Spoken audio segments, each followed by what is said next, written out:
Hello' বন্ধুসকল, 2023 বৰ্ষৰ প্ৰায় কেইদিনমান পিছতে অন্ত পৰিব আৰু 2024 বৰ্ষ আৰম্ভ হ'ব।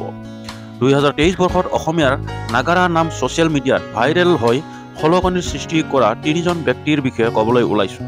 প্লিজ ভিডিঅ'টো শেষলৈকে চাব। অসমত অসমীয়াৰ জাতিৰ ভক্তিৰ ৰস বিলোৱা এটা নাম হৈছে নাগাৰা নাম। এই নাগাৰা নাম 2023 বৰ্ষত বিতৰ্ক বা সমালোচনাৰ মাজেদি ছ'চিয়েল মিডিয়াত বাৰুকৈয়ে খলকনিৰ সৃষ্টি কৰে।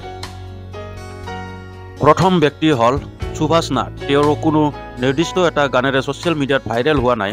তেওঁৰ নাগাৰা নাম গোৱা আৰু নাম পৰিৱেশন কৰা অভিনয়েৰেহে অসমৰ ৰাইজে চিনি পায়।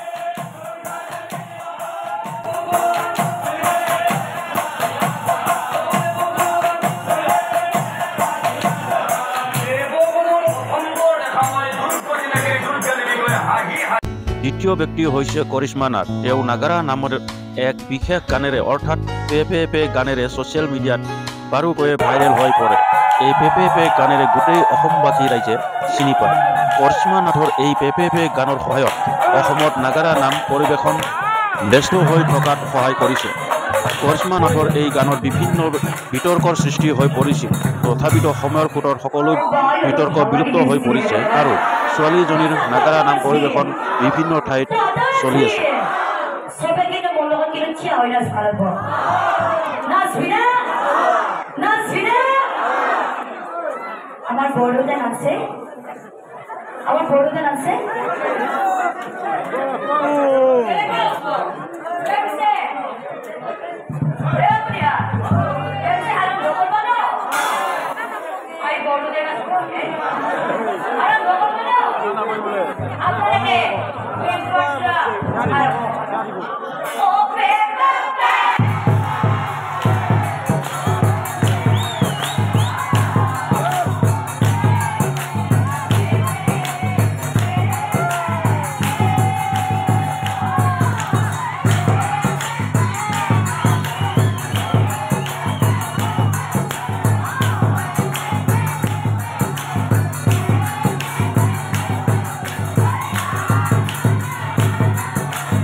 তৃতীয় ব্যক্তি হৈছে জিন্তি ডেকা।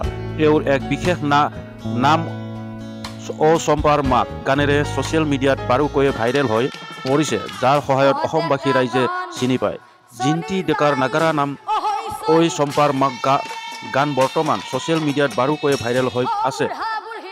শেষত ৰাইজলৈ অনুৰোধ যে প্লিজ ভিডিঅ'টো লাইক কৰিব আৰু চেনেলটো ছাবস্ক্ৰাইব কৰি বেল আইকনটো অলপ টিপি থৈ দিব। ধন্যবাদ।